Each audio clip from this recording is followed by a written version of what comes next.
নমস্কার। সঞ্জয় দেব শাস্ত্রীর তরফ থেকে সকল দর্শক বন্ধুদের স্বাগত।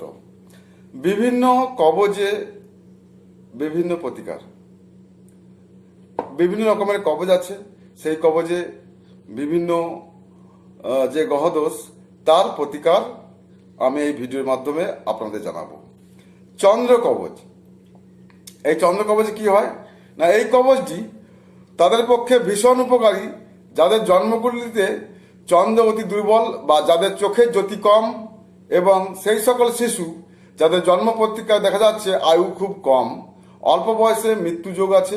এছাড়া যাদের জল থেকে বিপদ হওয়ার ভয় আছে, তাদের জন্য এই চন্দ্র তাবিজ খুব উপযোগী।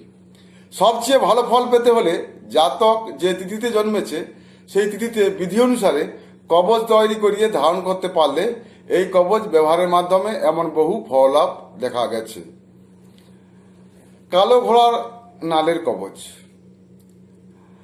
শনির দৃষ্টির কারণে যা জীবনে কিছুই করতে পারছে না এবং নানাভাবে কষ্ট পাচ্ছে, তারা যদি একমাত্র কালো ঘোড়ার নাল দিয়ে তৈরি কবচ গলায় ধারণ করে, তাদের শনির দশা প্রশমিত হওয়ার সম্ভাবনা দেখা যায়।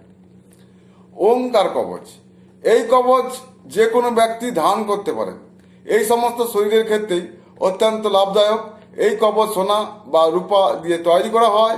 ওং অর্থাৎ ব্রহ্মা, বিষ্ণু ও মহেশ্বর এই ত্রিদেবের একত্রিত শক্তির উৎস।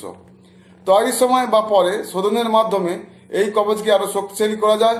জীবনে যারা ভীষণ রকম অসফল, যে কোনো ব্যাপারে নিজেকে খুব অক্ষম মনে করেন এবং যেসব শিশু খুব ভয় পেয়ে যায়, এদের সবার জন্য এই কবচ অত্যন্ত কার্যকারী। শ্রীযন্ত্র কবচ। যে ব্যক্তি আর্থিক সমস্যায় জর্জরিত, যার কাছে অর্থ স্থায়ী হয় না, অর্থাৎ সব খরচ হয়ে যায়, শোধন করে এই কবচ গোলায় ধারণ করবেন। গোলায় এই কবচ থাকলে কখনোই আর্থিক সমস্যায় পড়বেন না। এই কবচ অবশ্যই শোধন করেই পড়বেন। নবগ্রহ কবচ। এই কবচ সম্মিলিত নবগ্রহের হতে পারে, আবার আলাদা আলাদা গ্রহের জন্য আলাদা আলাদা কবচ হতে পারে। যে ব্যক্তি যে গ্রহের জন্য কষ্ট পাচ্ছেন, তিনি সেই গ্রহের শান্তির জন্য শোধনকৃত সেই কবচ ধারণ করবেন।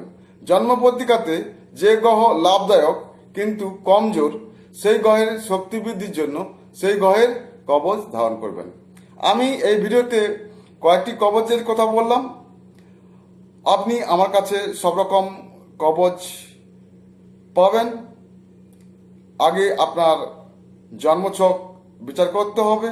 সেই জন্মছক বিচার করে দেখতে হবে যে কোন গ্রহ খারাপ আছে বা কি কি দোষ রয়েছে। সেই দোষ অনুযায়ী আপনাকে কবচ বানিয়ে দেওয়া হবে। সবাই ভালো থাকবেন, সুস্থ থাকবেন।